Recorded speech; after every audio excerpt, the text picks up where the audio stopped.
শাপলা না হলে কোনোদিন জুলাই হতো না।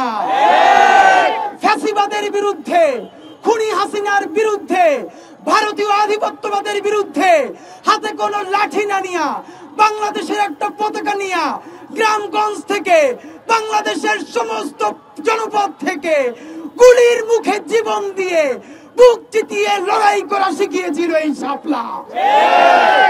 আপনি ভাবেন, এই মাত্র আমার কাছে এই ফোনটা দিয়েছে শহীদ ফাহমিনের মা, যে এই শহীদ ফাহমিন শহীদ হয়েছে এই জুলাইতে। সে শহীদ হওয়ার পরে তার বুকে একটা রক্তাক্ত কবিতা পাওয়া গিয়েছিল, যেই কবিতাটা লিখে সে শহীদ হয়েছিল। আজকে তার মা খুঁজে তার একটা কবিতা নিয়ে এসেছেন।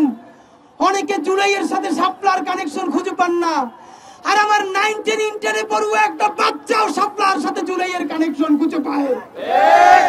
ছোট একটা মাসুম বাচ্চা আমার, ও আমার শহীদ ফাহমিন, সে ছোট্ট একটা কবিতা লিখে গেছে। দেখেন তার মধ্যে সে শাপলার কথা কিভাবে বলছে। তার মা আমার পাশে দাঁড়িয়ে আছে, সে বলছে, তোমরা এসেছিলে দেশে, বলেছিলে দিবে শান্তি, কিন্তু দিলে কি? পিতামাতা হতাশ, এখন হচ্ছে এবার কি? মারলে কত হেফাজত, আর বলছো আবার কি? রং মেখে তারা পড়ে আছে, কাছে গেলেই নাকি দৌড়, আর কত মিথ্যে কথা, ছাড়বে না তোমায় কেউ। বন্ধুরা আমার, শহীদ ফাহমিন যদি হেফাজতের কথা বুঝতে পারে, এই শাপলায় রং মেখে শুয়েছিল, এইরকম শুয়োর মার্কা কথা যে বলে গিয়েছিল, ভারত ছাড়া এই জমিনে আর তার কোথাও আস্তানা হয় না। আপনাদেরকে অত্যন্ত দুঃখ নিয়ে একটা জিনিস দেখাতে চাই। আজকের এই আমার দেশে 2 পেজ জুড়ে আপনারা একটু দেখেন, জাতীয় দৈনিক আমার দেশে আজকে অনেকগুলো স্টোরি করেছে। এর মধ্যে এই 2 পেজ যেখানে তারা স্টোরি করেছে, এই ছবিগুলো দেখেন। এই ছবিগুলোর মতো হাজারো হাজারো ছবি বাংলাদেশের মানুষের আর্কাইভে এখনো জমা আছে। আপনাদেরকে শুধু একটা কথা জানাতে চাই, হেফাজত গতকালকে বলেছে 92 জন শহীদের তালিকা প্রকাশ করেছে। এই 92 জন নাকি 2000 হবে, এইটা আমরা শাপলার শহীদ আমরা হেফাজতের কাছ থেকে শুনতে চাই না। হেফাজত যদি পারতই, তাহলে এই শহীদ হওয়ার পর হেফাজতের একটা অংশ যারা খুনি হাসিনাকে কওমি জননী উপাধি দিয়ে বাংলাদেশের শহীদদের রক্ত বিক্রি করে দিয়েছিল। এই শাপলার মালিক শুধু একা হেফাজত নয়, এই শাপলা বাংলাদেশের গণমানুষের, এই শাপলা 18 কোটি বাঙালি মুসলমানের। এই ভাইরা আমার, মুক্তিযুদ্ধ যেরকম আমরা আওয়ামী লীগের হাতে ছেড়ে দেই নাই, এই জুলাই যেরকম একক কোন রাজনৈতিক দলের কাছে ছেড়ে দেই নাই, এই শাপলাও আমরা শুধু হেফাজতের ভাইদের কাছে ছেড়ে দেব না। তারা তাদের মতো বিচার চাইবে, তারা তাদের মতো বলবে, কিন্তু রাষ্ট্রকে বলতে চাই, হেফাজতেরই যদি এখন তালিকা করা লাগে, তাহলে রাষ্ট্রের কাজ কি আপনাদের কাছে জবাব চাই? যেই হেফাজত না, যেই শাপলা আপনাকে লড়াই করতে শিখালো। আপনি ভাবেন, আজকে এই কথাটা বলে আমরা শেষ করব, আমি শাপলার একজন যোদ্ধা। এই কথা বলতে বাংলাদেশের আজও লক্ষ লক্ষ মানুষের লজ্জা লাগে, ভয় লাগে। কারণ আমরা অনেকগুলো শাপলার শহীদ পরিবারের সাথে কথা বলেছি, তাদেরকে এখানে আনতে চেয়েছি। তারা দুটো কথা বলেছে। প্রথমত বলেছে, শাপলা আমাদেরকে গত 12 বছর একটা খোঁজও নিতে পারে নাই। আমার সন্তানটা শহীদ হয়ে গেছে, আমি যদি ওখানে গিয়ে দাঁড়াই, ভবিষ্যতের বাংলাদেশে আমার বাকি সন্তানটাও যে লাশ হয়ে যাবে না, তার গ্যারান্টি আমি পাই না। সুতরাং আমার একটা সন্তানকে আল্লাহ নিয়ে গেছে, আমি আমার বাকি সন্তানদের জীবন আর ঝুঁকিতে ফেলতে চাই না। দ্বিতীয়ত আর একটা কথা তারা আমাদেরকে বলতে চায়, সরকার আসার পরে, জুলাই হওয়ার পরও এখনো তার শাপলার বিচার চাওয়ার জন্য শাপলা চত্বরে আসতে হবে কেন? বন্ধুরা আমার, আপনাদেরকে শুধু একটা স্মৃতি কথা মনে করাই। শাপলা চত্বরের দিন দুপুরে বিকাল থেকে আমি এখানে, আমার সাথে আমার বন্ধু বুরহান এখানে উপস্থিত আছে। আমরা 10-12 জন এখানে শাহজাহানপুর থেকে যখন ঢুকবার সময় আমি আহত হয়ে, তারপরে আমার পায়ে ব্যান্ডেজ থাকে। আমি রাত 9টা থেকে 10টা পর্যন্ত এখানে আমরা বাইতুল মুকাররমের দিক থেকে মুহুর্মুহু গুলি। আমার ভাইয়েরা হাতে একটা পতাকা ছাড়া কিছু নাই, সমানে পুলিশের দিকে দৌড় দিচ্ছে। আমরা কোন দিকে যাব জানো না। কতক্ষণ পরে দেখলাম একটা ভ্যানে 4টা লাশ এই শাপলা চত্বরে নিয়ে আসা হয়েছে জানাজার জন্য। পুরো মানুষ দিশেহারা।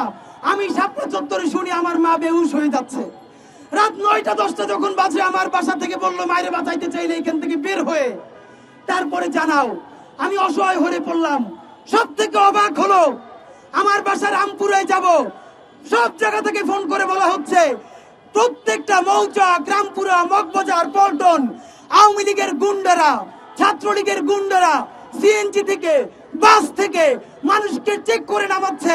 যার মুখে দাঁড়িয়ে আছে, মাথায় টুপি আছে অথবা সারা শরীরে কোনো আঘাতের চিহ্ন আছে, তাকে আবার সেখানে বেধড়ক পিটানো হচ্ছে এবং তাকে পিটিয়ে পুলিশের কাছে দেওয়া হচ্ছে।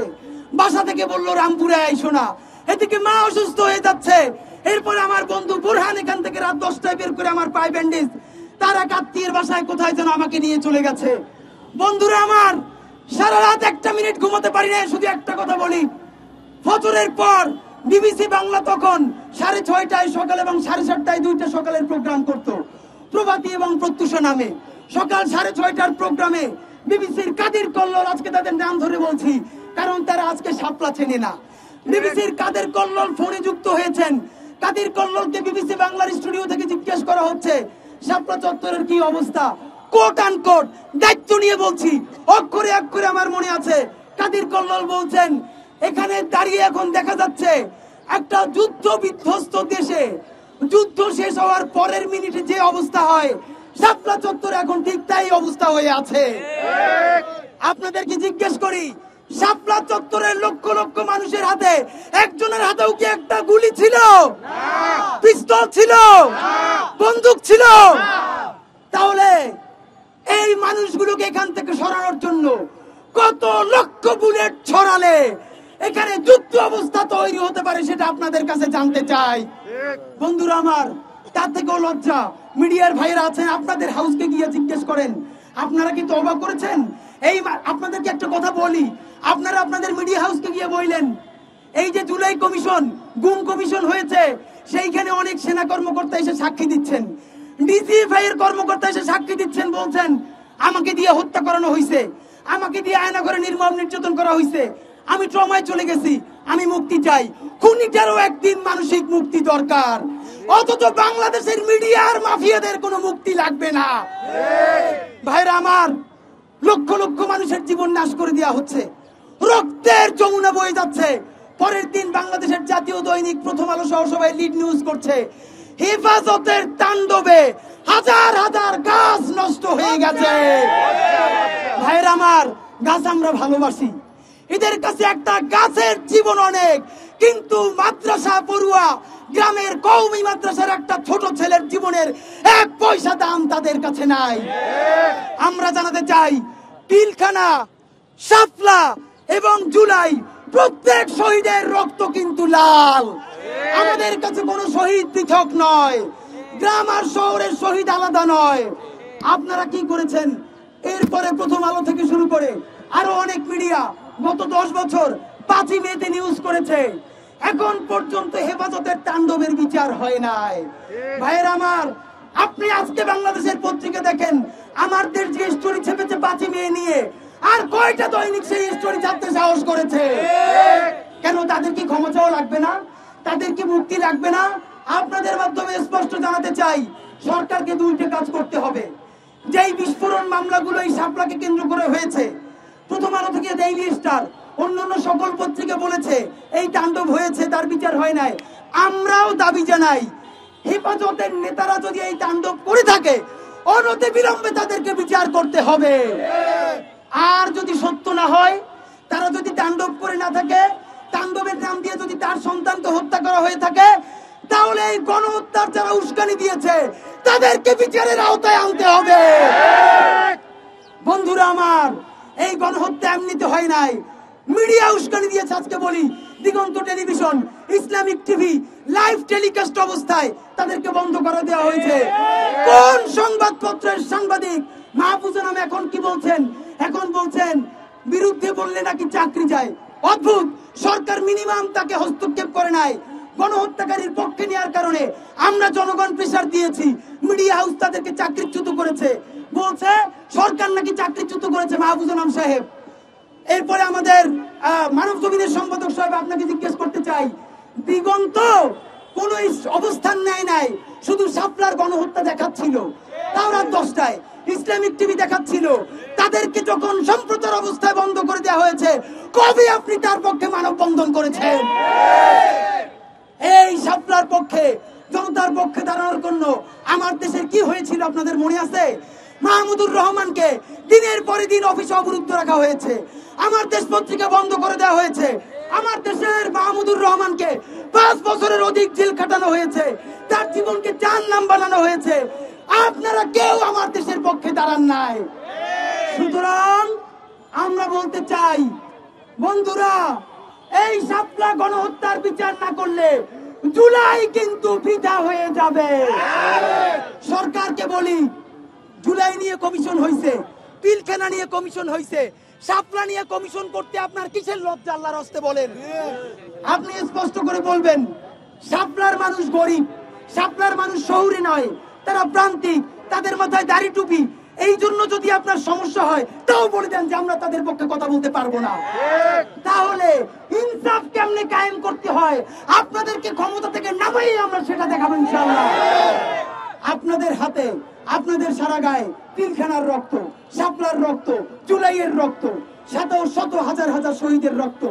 আল্লাহর ওয়াস্তে জাতিসংঘকে অন্তর্ভুক্ত করে অতি দ্রুত শাপলা গণহত্যার তদন্তের জন্য কমিশন গঠন করুন।